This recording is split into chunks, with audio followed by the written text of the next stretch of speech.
yogis.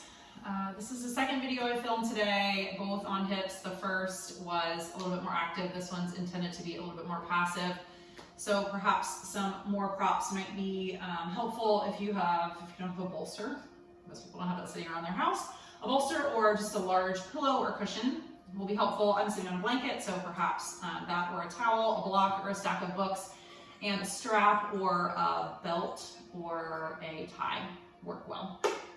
So those would be helpful. I spoke a little bit at the beginning of the last practice about this concept of suffering, which is a terrible word.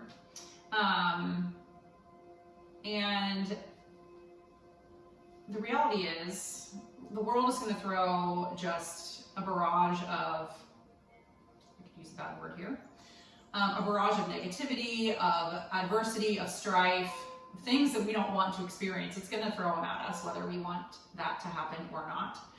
So the reality is we will experience pain, we will experience loss, we will experience stress. That is inevitable, and it's part of life. But it is our choice as to whether we allow that to create suffering. So yoga teaches us that the extent of our suffering is relative to the extent that we try to exert control over things in this world that are beyond the scope or the realm of our management. We can't control other people. We can only control ourselves and our reactions or responses to our environment. So the hips hold a lot of tension, they hold a lot of stress, and so the whole purpose of this next little realm of yoga practice is that letting go, of release, of relinquishing, of just surrender. So that is my intention for you in this practice. I will not hold you in these poses super long, but these can all be translated into more of a yin style practice, and they can be held, any of them, for 3 to 7 to 10 minutes.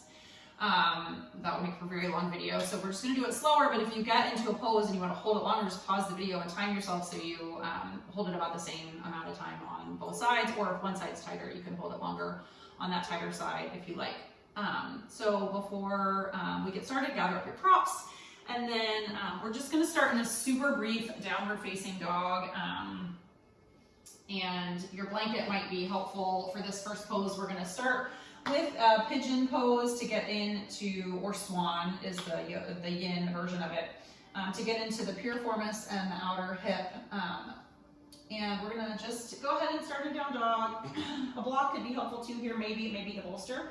And we're just gonna rise the right leg up just a little bit and then shift forward, and we're gonna bring that right knee to the right wrist, and it's angled out. So I'm just gonna face you for a second so you get this, and I'll try to mirror you. So the biggest mistake I see, or not mistake, but how people end up not getting very authentic stretch is their knee is straight forward.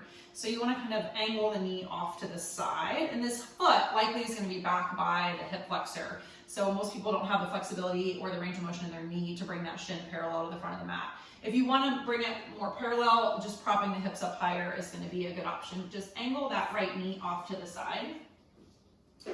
And just take a moment to take a quick peek back at your back foot. Make sure it's not sickling so those left toes aren't rolling over toward the right. And then draw the right hip back gently and the left hip forward. I'll give you an option to do this on your back body if this hurts your knee in any way. So just hang tight if you want that. So the blanket can come up underneath the hip, and you can have it in many different levels. So just getting this to, since it's a little bit more yin style, even though I'm not giving you all that time, just you really want to soften into it. So you want to be able to relax. And then you can maybe bring the bolster or the block. I have my props very well organized, do I? In front of you, so that you can use them if you want to hinge forward. You can certainly stay right here. This is going to be more into that left hip flexor, but if you want to isolate the stretch a little bit more into that right piriformis, you're going to start to slowly walk yourself down to the forearms and just assess. There's no need to rush into any of these. There is no No prizes for getting there faster. Actually, I encourage you to make your way there in a more deliberate and decelerated fashion. So pausing here, and if this seems like a place where you feel a stretch pretty deep into that right hip, then this is where you stay.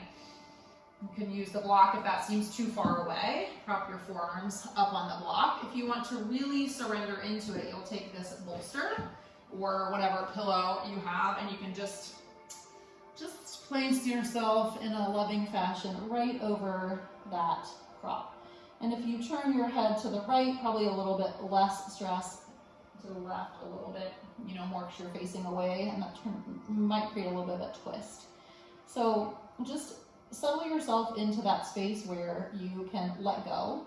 Stay there, unless that hurts your knee, and I'll give you the other option. So if that hurts your knee and it's just not working out on your body, you're just going to make your way onto the back body for a reclined or supine figure four. So plant the sole of the left foot, take the right ankle, outside the right ankle on top of the left knee, flex the right toes back toward the right knee, and just right above the knee, gently press that leg away. And this is perhaps where you stay, and this is a great place to be. If that's not enough, you can interlace the fingers around the left hamstring or around the left shin, and use that right elbow. I like the hamstring better, but whatever works for you. Use the right elbow to gently push that right knee away. And then the other thing I see here is the body tends to just drift a little bit to the right, and that takes a little bit of intensity and out of the stretch in that right piriformis. So you can get that left knee to align right with the left shoulder. So this outer right hip may lift up a little bit up off of the mat. So just going to take that there, settle the shoulders down. You can experiment with this left leg, roll the ankle around a little bit. So we'll just be here for another second. Certainly pause the video if you've taken this entire time for me to get you into this supine figure four, and take another couple minutes here before we make our way to the other side. So I'm just going to go back to my original swan or pigeon pose. So just hanging out here for one more breath. And then on the next breath in, start to gently lift yourselves up. And as long as it took us to get down to the pose, especially if you have paused the video and you've been there for a long time, be very mindful with how you come up, just gently swaying yourself up, maybe taking a pause up here in this little bit of an elevated position, and then curl the back toes under and walk that back knee in a little bit. You can come to kind of a funky figure four by extending that right leg out to the side, so the sole of the inner sole of the right foot aligns with the left knee, and you can shift back and forward. You can roll into that right hip, taking big hip rolls one direction and then the other. Or you can come into a down dog. Eventually we're going to go there anyway and find some hip rolls. Another thing I like to do is take my right foot to the other side of my left foot, so my pinky toes are right aligned with one another, and then take a big bend in the left knee and let the right leg get straight, and then really press all the way under the finger pads and stretch that right hip up and back. That's my preferred exit from pigeon pose, but everybody has their favorite. So sleuth around to find out which one is yours. And then come back to a downward facing dog. Once you feel ready to take this to the other side, just gently lift up the left leg and then shift forward, bring that leg forward. And perhaps on the first side you were fine doing it with this variation. And then on the other side you have to go onto the back body. So, on some people you need the blanket on one side and not on the other, or more propped up on one side than the other. But just get that left knee, angled off to the left a bit. Make sure the back toes are straight toward the back of your mat. Take a moment to just energetically pull the right hip forward, left hip back a tad, and then entertain staying right here. Great place to be. Or maybe starting to work your way down, maybe forearms on the block, maybe forearms on the earth. And then reaching the heart forward, trying to create space in the neck so there's no constriction there. Perhaps employing your bolster, tucking it up underneath you. Resting a cheek on the bolster or on your, if you don't have that, you can just rest your cheek or your forehead right on your fists. You can stack them up to bring the earth a little closer to you. And then just embrace just a tad of discomfort. This isn't supposed to be like 100% joyful. There's a little bit of an element of being out of your comfort zone. That's where change happens. So even though this is a passive stretch, you wouldn't fall asleep in it per se. It's not the goal. Like, you want to have enough sensation where it keeps you present. Certainly you can make your run in the back body. If you are on the back body, you just want to make sure that that ankle is flexed of the left foot and the right knee is in line with the right shoulder. You're here for another few breaths at least, since I took forever on the other side to get you all organized.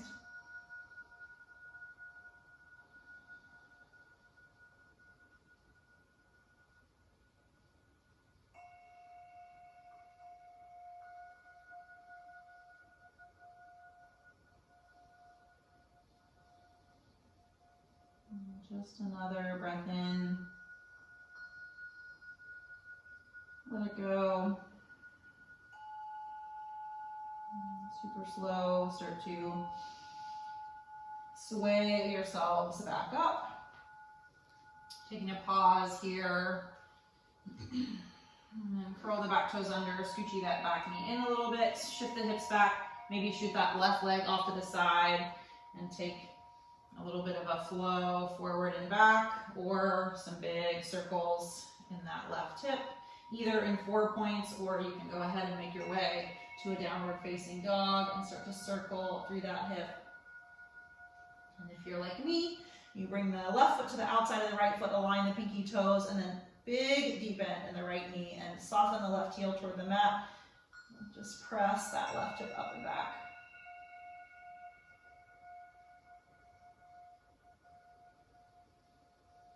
Come back to your down dog.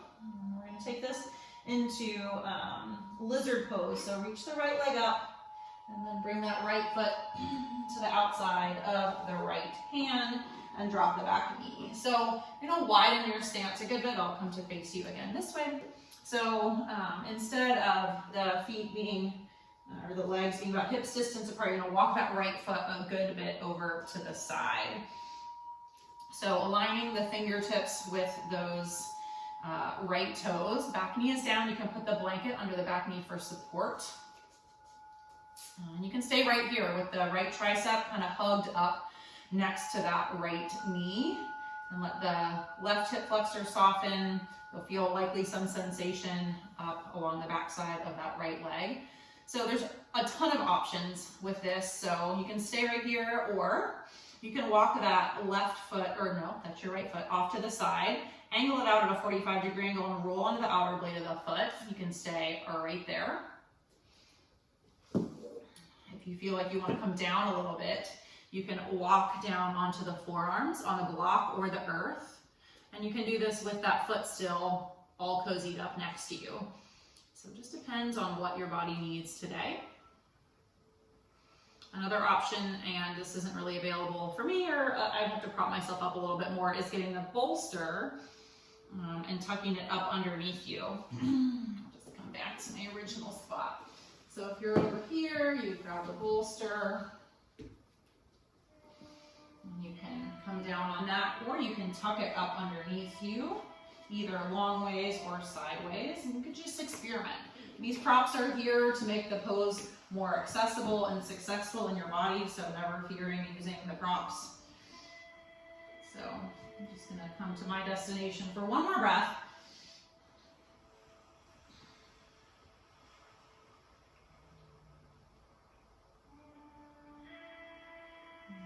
Super slow.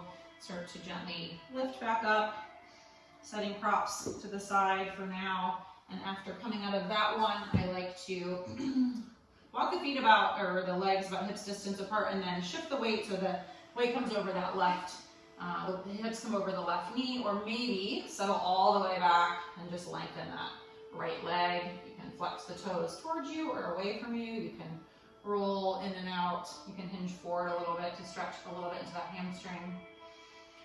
And we'll just make our way back to a downward facing dog and lift the left leg up a bit and bring that to the outside of that left hand, making it a pretty wide stance.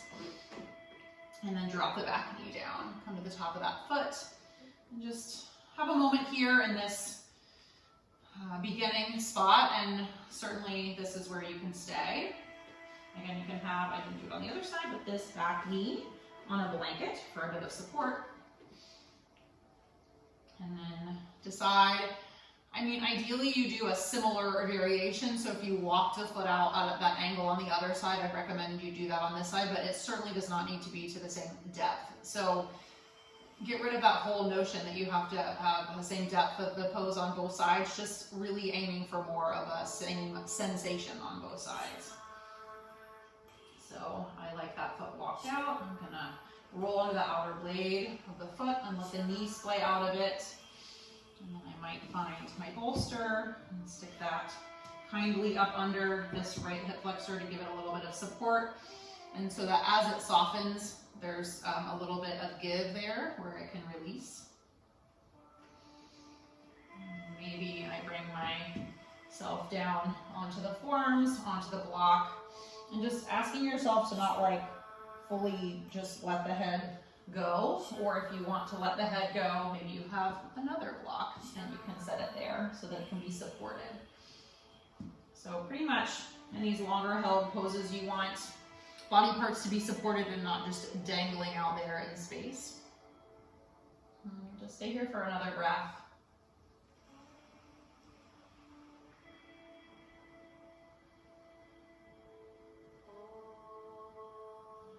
Super slow. Start to make your way back up, setting props off to the side. And again, letting the hips just shift back a little bit. Maybe coming up onto that left heel, drawing the toes towards your face. You can come all the way back if you like. Maybe hinge forward just a bit.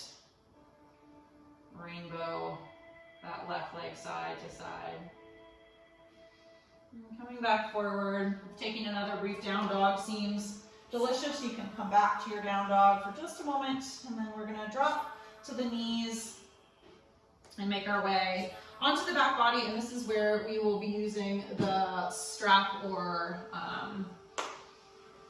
belt or whatever you have decided you want. If you have a big pillow, I might like set it off to the side a little bit because you might want it, or block. Either one could possibly be of use for this next pose. So this is going to get into the inner thigh and then briefly over into the IT band. So I'm going to lie on the back body, scooching myself over a little bit, and just take the strap and place it right at the base of the ball of the foot. That's an attractive pose I'm providing for you there, isn't it?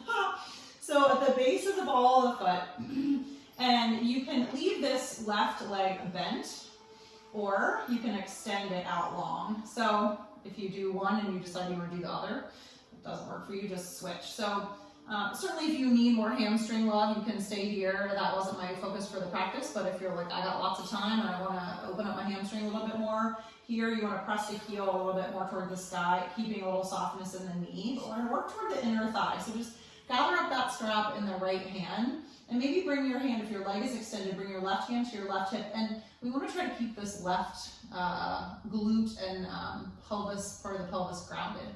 And then just start to let this right leg drift off to the side. So that left side of your body is going to want to pick up a little bit, so just see if you can ground it. And this is where maybe you want to find yourself a prop so that that leg can land on it. So this can be that big pillow or the block. So, you know, this foot can be farther down here if the hamstring is tight. If it's your hamstring's really open, you can bring that foot farther up toward your right shoulder. But we're working toward that inner thigh stretch, that adductor stretch on the right side. So this leg, this extended leg, can be nice and soft. You just want to see if you can get that hip down. So just having your hand there helps remind you to do that. Certainly you can stay here for as long as feels appropriate. Just stay here for one more breath for the sake of not having a super long video.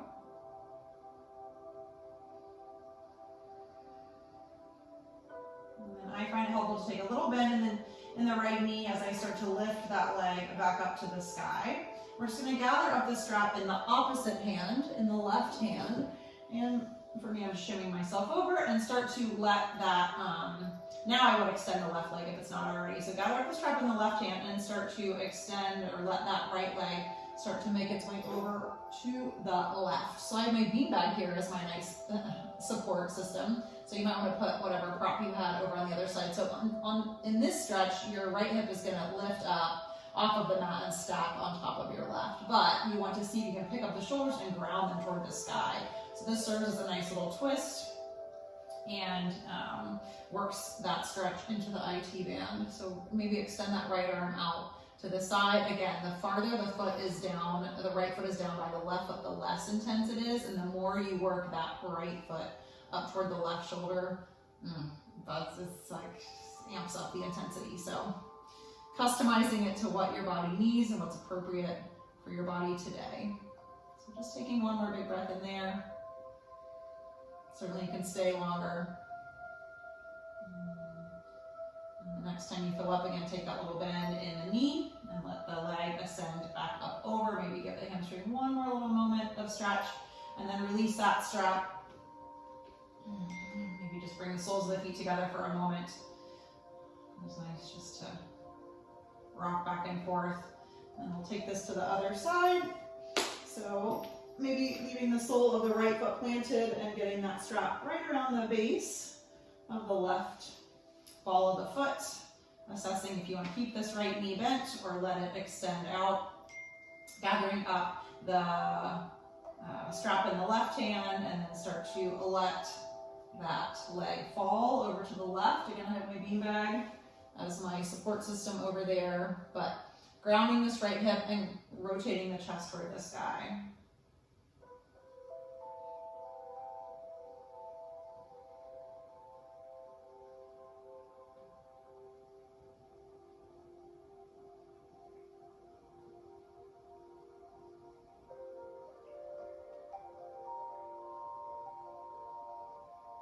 Certainly stay longer if you did on the other side. If not, take another big breath in. And let it go. A little bend in the knee as you start to lift back up. I'm just shimmying myself over to the other side of the mat. Get my block there because I know I'm going to want it. And then gather up, extend the right leg out if it's not already. Gather up the strap in the right hand. And then left arm can come out at a T to the body and start to let that left leg fall. Ooh, that's far away. Over to the right. Left hip picks up, stacks on top of the right, but re-squaring the chest toward the sky. So I find all these stretches we've done so far, this is the one where I'm gripping the most and tensing and trying to kind of like manhandle my body into this stretch, which is not in these passive stretches where we want to be. We want to embrace that notion of surrender, of letting go. So if you find that that's happening and you're just like gripping and you're gritting your teeth, your facial muscles are always a great indicator of how, if you're too far into a stretch. So if you can't soften your jaw or unfurrow your brow, you're a little too far. So maybe if that was the case, then I would set that block up higher or take the foot farther down toward my right foot instead of up toward my shoulder. So just one more big breath in there. Stay for the exhale. Super slow. Start to let that leg lift back up. Maybe one more moment of hamstring or many more moments if you need it. And then release the strap. Set it off to the side. Another Baddha Konasana or a happy baby could be a lovely option. Reaching for the outer blades of the feet. Lengthening the tailbone, grounding through the shoulders and the head, rock from side to side. If you have time for Shavasana, certainly set yourself up for that here. Or if you need to be up and going, just roll yourselves back up to a seat. I'm just taking a moment of gratitude for taking this time to get a little bit into the body, out of the mind, into the body, and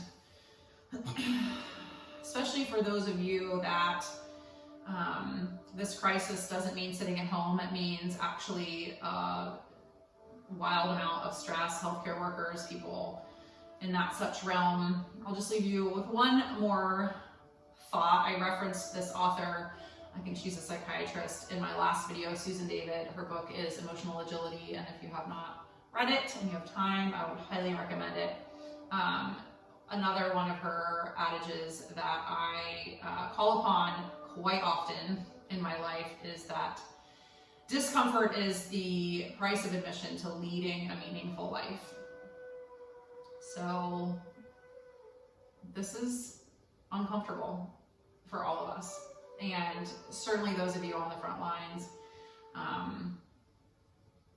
There's a lot of discomfort, but you are performing such a needed and valued and essential and just hero level amount of dedication and commitment.